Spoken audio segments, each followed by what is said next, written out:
ব্যক্তিগত ব্যাপারে রাখবি, কিছুই রাখতে পারিসনি। হ্যাঁ, পয়সা করি একদম নেই, ঝাড়ে চলছে। অথচ আমি এরকম ছিলাম না, আমার খুব আত্মসম্মান ছিল। আমার এমন অবস্থা, আমার কি বলবো, দিদাকে অনেকবার বলেছিলাম। রক্তপাত ঘটেছিল কিছুদিন আগে। অ্যাক্সিডেন্ট হয়েছে? না, অ্যাক্সিডেন্ট হয়নি মা, কিন্তু পড়ে গেছিলাম। হ্যাঁ, রক্তপাত হয়নি। রক্তপাত সামান্য হয়েছে, ডান হাত দিয়েই হয়েছে বেটা। কিন্তু পড়ে গেছিলাম 24 আগস্ট। অ্যাক্সিডেন্টের যোগাযোগ ছিল, রক্তপাত হয়েছে। দ্বিতীয়ত আয় ইনকাম অর্থ ভালোই ছিল, মান সম্মান ভালোই ছিল, নামডাক ভালো ছিল, কিন্তু পরপর সব কিছু হারিয়ে ফেলছিস। সব হারিয়ে যাচ্ছে। এমন জায়গায় এসে পৌঁছেছিস যে এখন যেন মনে হয় আর পৃথিবীতে থাকতে ইচ্ছে করে না। মধ্যখানে মনে হয় যে সুসাইড করি, আত্মহত্যা করি, কোথাও চলে যাই, এই ঋণের দায় আর বইতে পারছিস না। না, সেই জন্য। হ্যাঁ, ঠিক। তবে আত্মহত্যাটা করতে একদম পারি না কেন, সেই প্রবল মনের নেই না। দেখ বেটা, যখন ঋণ হয়েছে ওটা ধীরে ধীরে ধীরে ধীরে অবশ্যই শোধ হবে।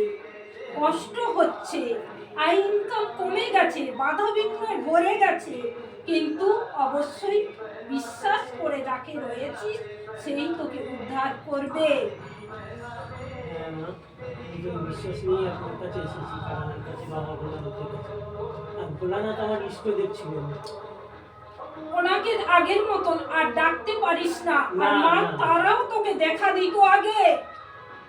আমি হয়তো বুঝতে পারতাম না, অনুভূতিটা ছিল না। কিন্তু পরপর সবাই কিন্তু আস্তে আস্তে সাইড হয়ে গেছে, বেমুখ হয়ে যাওয়ার ফলে এই জিনিসগুলো হয়েছে। বাবার ত্রিশূল এবং বাবাকে তুই খুবই আপন করে পেয়েছিলিস, আর ওনার ছাড়া চিনতিস না কোথাও। আমার নিজের বাবাকে আর মাকে এত সেবা যত্ন করেছি, মানে দুধ পরিষ্কার থেকে, যার জন্য আমার চাকরি বাকরি করতে যেতে পারতাম না, সবসময় যেন চোখে হারাতো।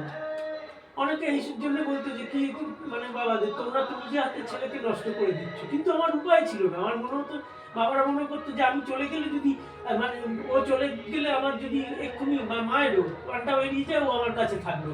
ওনাদের আশীর্বাদ রয়েছে বেটা। হ্যাঁ, ওনাদের আশীর্বাদ মাথায় আসে, তুই চিন্তা করিস না, সব বিপদ থেকে উদ্ধার হয়ে যাবি। এখন কত অবধ সম্মান আমি। দেখ বেটা, কিন্তু এখন যা পরিস্থিতি দাঁড়িয়েছে, একটু মান সম্মানের ভয় করছিস, ওই মাথা দিলে হবে না।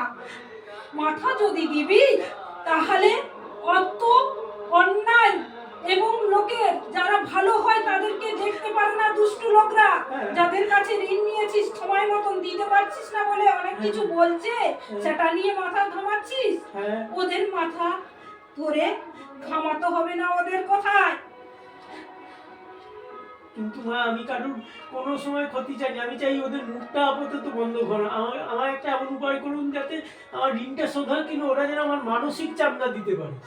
মানসিক চাপ নিয়ে বেটা, যারা দিচ্ছে তারা একটু সবুরও করবে, সময়ও দেবে। ওইটাই চাইছি। সময় দিবে, সবুরও করবে। এখন যেটা বলছে কিছুদিন পিছনে হবে, আর ভালো আয় ইনকাম করে ঋণ মুক্ত হয়ে যাবে। ভাত কাপড়ের কোনোদিন কষ্ট হবে না রে বেটা তোর। এইটুকুই আশীর্বাদ করুন, পরবর্তীকালে যেন কারোর কাছে হাত পাততে না হয় মা, কারোর কাছে হাত পাততে না হয় মা। হবে না বেটা, নন্দী ভিঙ্গি সঙ্গে রয়েছে, নন্দী ভিঙ্গি এখনো সঙ্গে রয়েছে, ওরা তোকে ভুলে যায়নি। কিন্তু পথ চলা মধ্যখানে তোর ভুল হয়ে গেছে, অনেক ভুল হয়ে গেছে, তার জন্য ওনারা অন্য রাস্তায় হাঁটছে বেটা। আবার জব ধ্যান শুরু কর, মন অস্থিরতা ভাব করিস না, ঠিক মতন ডাক বাবা মাদেরকে আর মা তারাকে, দেখবি সব কিছু ফেরত পাবি।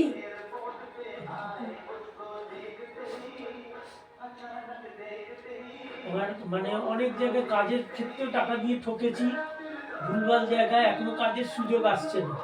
পাবি না কোথাও। প্যাকিং এর কাজ এখন যা চিটিং ব্যবসা